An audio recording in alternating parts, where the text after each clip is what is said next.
नमस्कार, मैं रोहित सावल और आप देख रहे हैं पॉइंट ये है। आज मैं आपसे बात करने वाला हूं समाजवादी पार्टी के 2024 लोकसभा चुनाव को लेकर सपा की नई रणनीति की।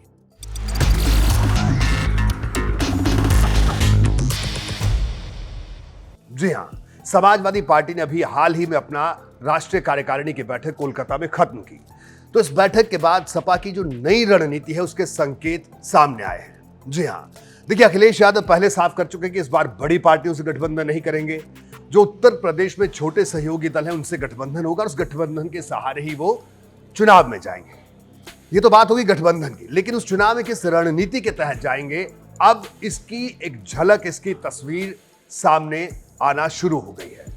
जी हां, समाजवादी पार्टी इस बार दलित और मुसलमानों को लेकर एक नई योजना के तहत लोकसभा चुनाव की तैयारी में जुटी है। देखिए, दलितों को किस तरह से समाजवादी पार्टी अपने खेमे में करने की कोशिश कर रही है, इसका सबसे बड़ा मैं उदाहरण आपको बताऊं, अवधेश प्रसाद समाजवादी पार्टी के नेता हैं, पुराने नेता हैं, लेकिन पिछले एक महीने से वो लगातार सुर्खियों में है। जी हां, अवधेश प्रसाद की अगर बात करें तो 9 बार के विधायक हैं, 5 बार के मंत्री हैं। इस बार का 2022 का विधानसभा चुनाव वो अयोध्या की मिल्कीपुर सीट से जीते हैं और 1977 से मुलायम सिंह यादव के सहयोगी रहे हैं। यानी जब मुलायम पहली बार मुख्यमंत्री बने तो अवधेश प्रसाद ने कई विधायकों को अपने उनके पाले में लाने में उस वक्त बहुत मदद की थी। उसके बाद वो हमेशा मुलायम के साथ चट्टान की तरह खड़े रहे। और जब 2017 की अगर मैं बात करूं, जब 17 में समाजवादी पार्टी में पार्टी के भीतर कलह हो गई थी, शिवपाल यादव और अखिलेश यादव आमने सामने हो गए थे, उस वक्त भी अवधेश प्रसाद अखिलेश यादव के साथ खड़े थे। और यही वजह रही कि नेताजी के करीबी और अब अखिलेश यादव के लगातार वो करीबी हैं। और यही वजह थी कि अखिलेश यादव ने उनको अपनी राष्ट्रीय कार्यकारिणी में राष्ट्रीय महासचिव भी बनाया है। लेकिन इस बार जब अखिलेश यादव राष्ट्रीय अधिवेशन के लिए, राष्ट्रीय कार्यकारिणी के लिए कलकत्ता के लिए रवाना हुए तो एक फोटो ट्वीट हुई। उस फोटो में शिवपाल यादव, अखिलेश यादव और अवधेश प्रसाद उस तस्वीर में थे। तो जैसे ये तस्वीर सामने आई तो सब चौंक गए कि अवधेश प्रसाद सिंह को इतनी तवज्जो आखिर क्यों दी जा रही है। तो इसी के पीछे आज का पॉइंट छिपा हुआ है। पॉइंट ये है कि अवधेश प्रसाद पासी जाति से संबंध रखते हैं, यानी दलितों के वो नेता हैं, दलित राजनीति करते हैं लंबे अरसे से, और उत्तर प्रदेश में 21% दलित वोटर है, जिस पर परंपरागत तौर पर अगर पिछले 3 चुनावों को छोड़ दे तो मायावती हमेशा ये कहा जाता रहा है कि मायावती का दबदबा रहा है।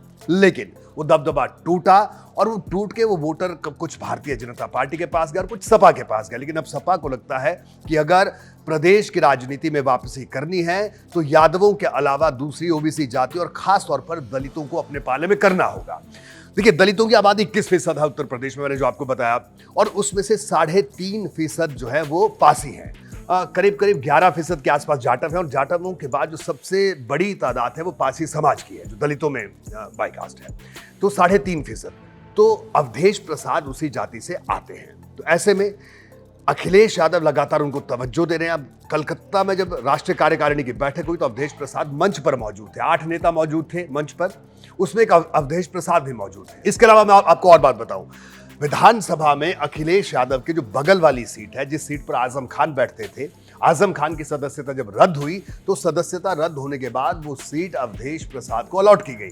यानी अखिलेश यादव अब सीधे तौर पर बड़ा संदेश, बड़ा संकेत देने जा रहे हैं, बड़ा संदेश दे रहे हैं कि वो यादवों के अलावा दलितों के लिए भी बहुत कुछ करना चाहते हैं, और यानी वो दलित राजनीति को अपने पाले में करने की पूरी कोशिश कर रहे हैं।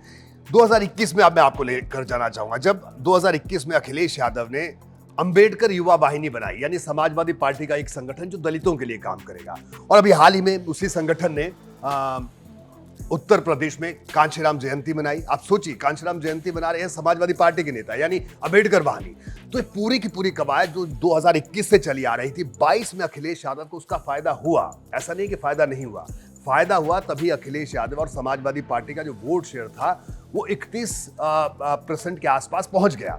लेकिन अखिलेश यादव को लगता है कि वो प्रयोग की शुरुआत थी, अब उस प्रयोग का पूरी तरह उसका फायदा लेने का वक्त आया है।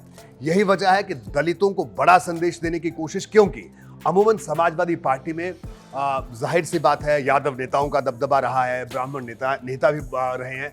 हालांकि नेता हर जाति से हैं, लेकिन कोई बड़ा दलित चेहरा समाजवादी पार्टी के पास अगर हम पिछले कुछ सालों की बात करें नहीं था। तो ऐसे में अखिलेश यादव अवधेश प्रसाद को वो प्रोजेक्शन दे रहे हैं जिससे दलितों में संदेश दिया जा सके कि आपकी बात सुनने के लिए आपके समाज से जुड़े हुए लोग समाजवादी पार्टी के साथ खड़े हैं। तो ये तो होगी दलितों को अपने पाले में करने की सपा की रणनीति।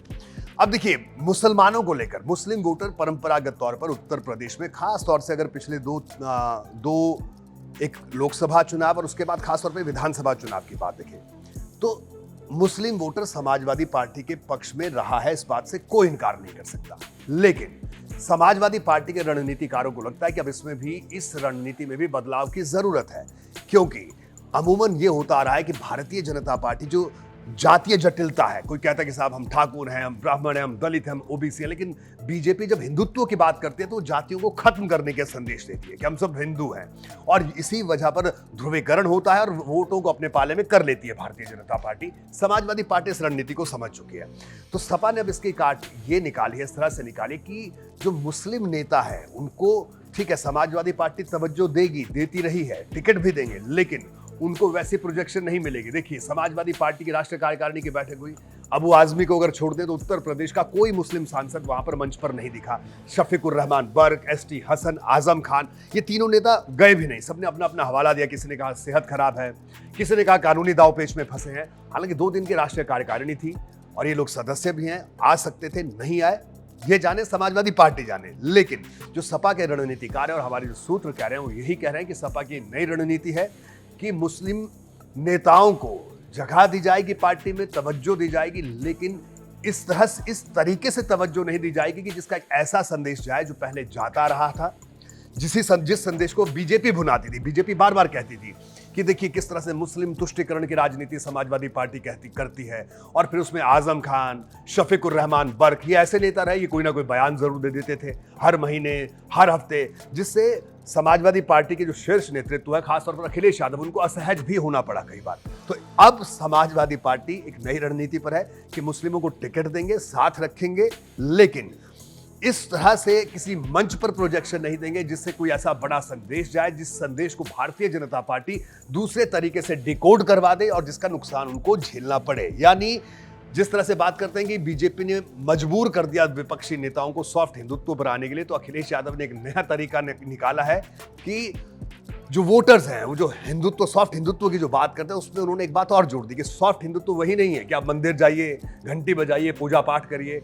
उनको ये भी लगा कि संदेश भी नहीं जाना चाहिए। देखिए, संदेश कहां से जाता है? पार्टी के मंचों से संदेश जाता है। बड़े नेता के साथ कौन बैठा है, प्रेस कॉन्फ्रेंस कौन कर रहा है, किस मंच पर कौन किसके साथ मंच शेयर कर रहा है। इस बार की राष्ट्रीय कार्यकारिणी की बैठक में सबकी नजरें इसी बात पर टिकी थी। तो कुल मिलाकर समाजवादी पार्टी यानी अखिलेश यादव एक नई रणनीति पर है। इस रणनीति के केंद्र में 2 बड़े अहम बिंदु हैं, एक दलित वोटर और दूसरा मुस्लिम वोटर। दलित वोटर को अपने पाले में करने के लिए अखिलेश यादव खुलकर बैटिंग कर रहे हैं।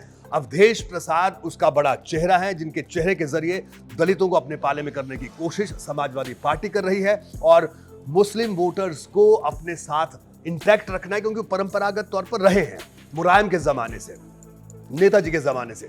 तो उसके लिए एक नई रणनीति है कि आपको तवज्जो भी मिलेगी साहब, टिकट भी मिलेगा, लेकिन बयानबाजी ना करिए, हमारे साथ मंच पे मत बैठिए। मंच पे बैठकर हो सकता है मंच से उतरते कोई बयान दे जिस बयान को भारतीय जनता पार्टी दूसरे तरीके से इस्तेमाल कर रहे हैं। और अंदर की बात यह भी है, पॉइंट ये भी है कि समाजवादी पार्टी के जो मुस्लिम नेता हैं वो भी इस बात से सहमत है कि हमें इसी रणनीति के साथ आगे बढ़ना चाहिए, नहीं तो भारतीय जनता पार्टी पूरी की पूरी लड़ाई को, पूरी की पूरी जंग को ध्रुवीकरण की स्थिति में ले आती है, और जब बात ध्रुवीकरण पे होती है तो समाजवादी पार्टी को मुंह की खानी पड़ती है। तो कुल मिलाकर पॉइंट यह है कि अखिलेश यादव 2024 में मुस्लिम और दलितों पर फोकस कर रहे हैं, और उनके फोकस का अंदाज इस बार एकदम अलहदा है। अब इस नए अंदाज का कितना फायदा होगा ये अभी आने वाले कुछ दिनों में जिस तरह से नए समीकरण बनेंगे उससे पता चलेगा। बहरहाल आज इतना ही, दीजिए इजाजत, नमस्कार।